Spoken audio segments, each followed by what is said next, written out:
Meio-Dia Catarina. Oferecimento Unifique. A tecnologia nos conecta. Mega Loja Queires, em Campinas. Um novo conceito. Tudo em um só lugar. Geração Hyundai. Sempre à frente por você. Olá, boa tarde para você. Olha, a Secretaria da Saúde de Santa Catarina publicou nova portaria regulamentando o funcionamento de eventos, congressos, feiras e prova de roupa no estado. Dia 21 de setembro é o Dia Mundial de Conscientização sobre o Alzheimer. Nós vamos entender de que forma ele se desenvolve dentro do cérebro, como prevenir e tratar a doença.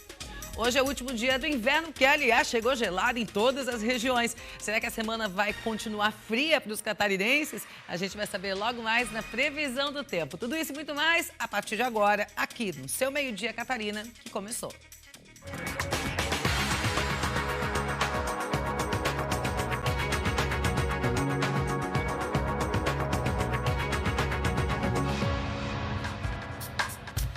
A Secretaria da Saúde de Santa Catarina publicou na última sexta-feira uma nova portaria regulamentando o funcionamento de eventos, congressos, feiras, prova de roupas, o que estava proibido até então como uma medida de conter o avanço do coronavírus. Então, a partir de agora, as liberações começam a acontecer, mas todas dependem primeiramente da situação de saúde de cada região em relação à pandemia, que são classificadas como risco moderado, alto, grave e gravíssimo. Então, a partir de agora, fica assim.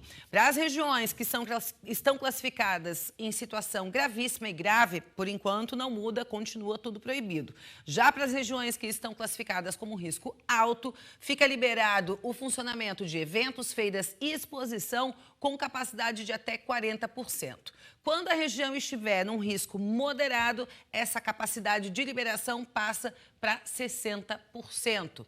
Já em relação a congressos, seminários e palestras, mesma coisa. Gravíssimo e grave permanece proibido. Mas para as regiões que estão no estado alto ou moderado, fica assim. Eventos com até 1.000 pessoas, permitido com 50% da capacidade. Até 1.500 pessoas, 40% da capacidade. E acima de 1.500 pessoas, o evento pode ter, no máximo, 30% da capacidade. Já quando a gente fala em ir até uma loja e provar roupas, bom, para quem está no estado gravíssimo ou grave, permanece proibido. Mas para quem está na região que está num estado alto ou moderado, passa a ser liberado para que as pessoas possam provar roupas, mas os provadores devem ser higienizados após o uso.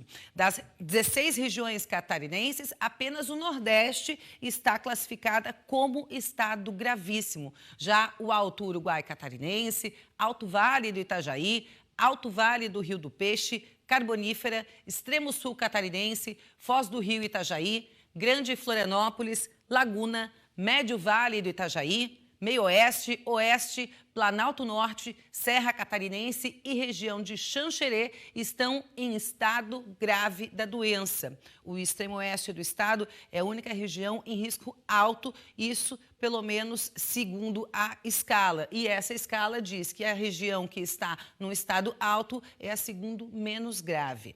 Vamos ainda continuar citando que a Covid-19 ainda existe, o enfrentamento continua, então tudo precisa ser feito com muito cuidado. Inclusive, essas liberações que a gente falou, que passam a acontecer a partir de agora, para quem não está na situação gravíssima e grave da doença, a gente precisa lembrar que ela tem que seguir uma série de recomendações de saúde justamente para diminuir o risco de contágio do coronavírus. Vamos então já atualizar a situação do Covid-19 em Santa Catarina. Os dados são de acordo com o boletim divulgado pelo governo do estado durante o final de semana. 2.686 novos casos foram acrescentados, isso de sexta a domingo, não só apenas de um dia. E também 30 mortes foram registradas ao longo desse período do final de semana.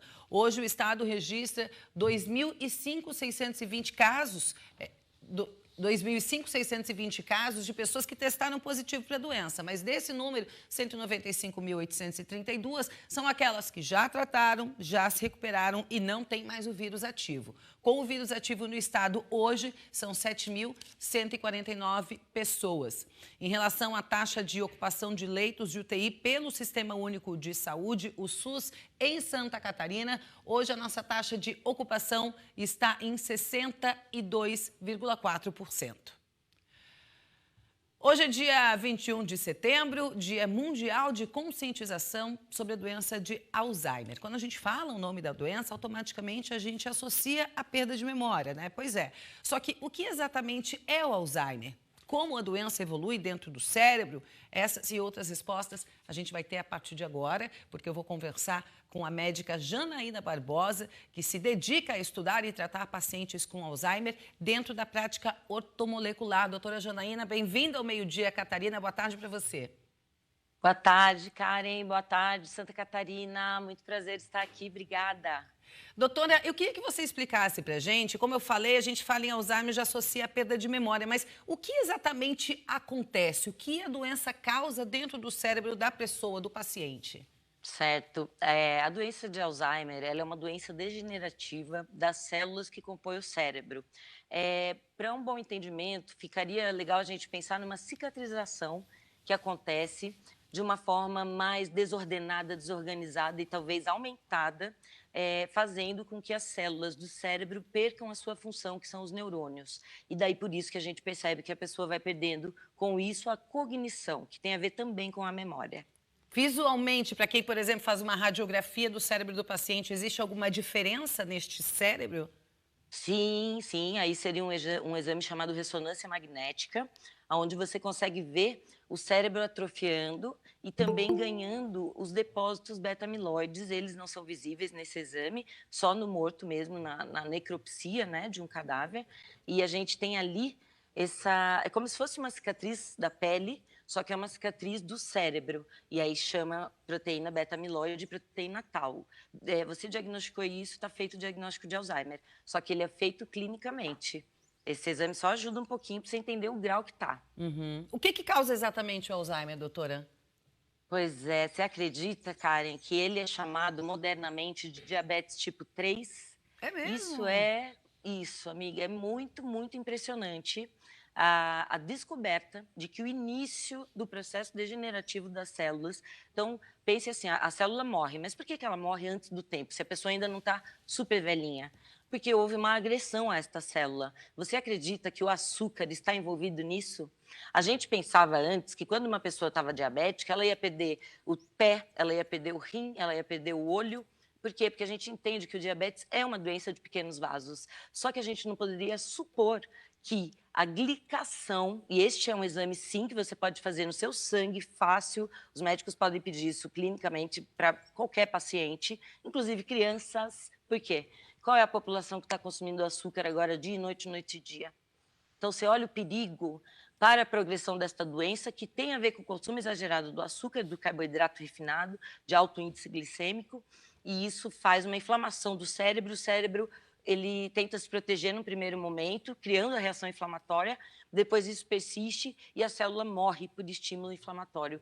A gente está vendo isso com o Covid, né? As pessoas morrem da inflamação, não é isso? Uhum. Então, mesmo processo. Então, a gente pode dizer que quando a gente fala em prevenção, essa prevenção ela está totalmente ligada à alimentação. E ao estilo de vida, à prática desportiva, porque o cérebro necessita que o coração bombeie com muita força o sangue para chegar até ele bem rico, bem oxigenado, cheio de nutrientes que você comeu. Afinal, você está fazendo, né, uma boa escolha alimentar.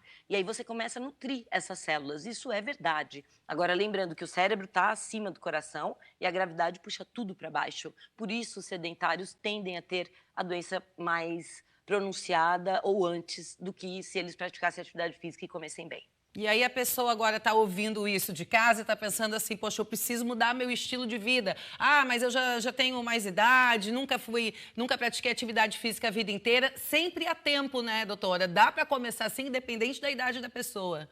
Gente, em qualquer idade, você pode se mexer, você pode fazer coisas dentro da sua casa, você pode fazer dentro de 2 metros quadrados, você consegue ativar o seu coração, para que ele bombeie com mais força o sangue e ele consiga vascularizar melhor essas regiões tão nobres e que precisam receber esse carinho da gente, né? Então, sempre é hora, viu?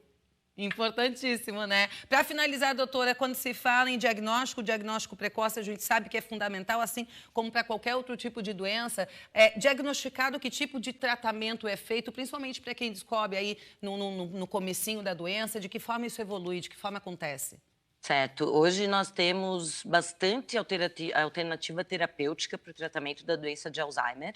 A maioria são remédios e isso normalmente é prescrito pelo neurologista. Porém, cabe lembrar que a cannabis medicinal, o canabidiol e o THC são bastante queridos nesse momento, pois nós estamos falando de uma doença degenerativa de neurônios e já sabemos, a ciência já compreende, publicações, não temos nenhuma dúvida de que a cannabis cuida de neurônios, tanto para que eles não inflamem, quanto para eles não degenerarem ou morrerem. E isso é fundamental quando a gente fala, então, em cuidado primário, em cuidar daquilo que ainda é viável.